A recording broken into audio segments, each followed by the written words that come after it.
Hello and welcome to Dake. My name is Gary. Today we're putting together the Utility B10 model press. We have ours already pre-set up with the uprights and the head channel in place using the supplied bolts.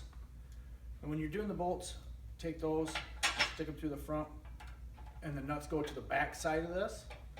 Make sure those are all locked down nice and tight. Square up your press. Your second step is you'll take your table plate or table pins.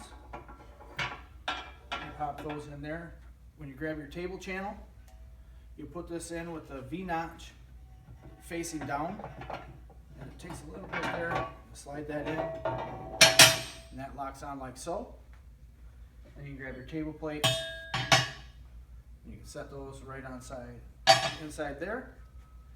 And then your next step here is you'll take your traversing plates, and there's two of them supplied. You got your thicker one with the threaded end down there. Your second is a small, thinner one.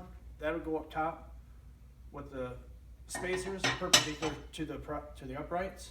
You get those to lock on like this. Take your nuts, bolts, lock those down in there. Get those locked down nice and tight where you can still move the traversing plate left to right. And then when you're ready, you take out your piston cylinder, take off your black support cap,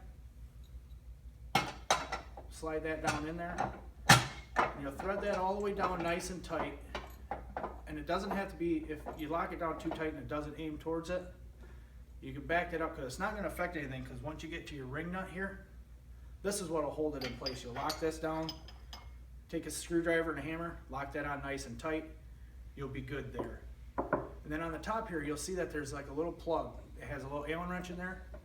You'll unscrew that, and you'll be able to take your gauge with a little bit of Teflon tape on there, spin that down, and your gauge is set in place. Once you get it, this you'll have to take a set of vice grips too. That'll lock it down nice and tight. Take your nose piece. We're going to use a flat one here for today. Screw that on nice and tight. That'll be locked on. Grab this cylinder here.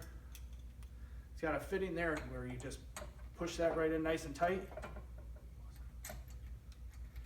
You'll thread those on. You don't need to use any vice grips. Using vice grips, you'll end up wrecking it because it's got that little check valve inside there. Just finger tight those down. Once that's locked on, that's all set. Check your relief valve at the bottom of your hand pump, and once that's ready, you're able to pump this machine up.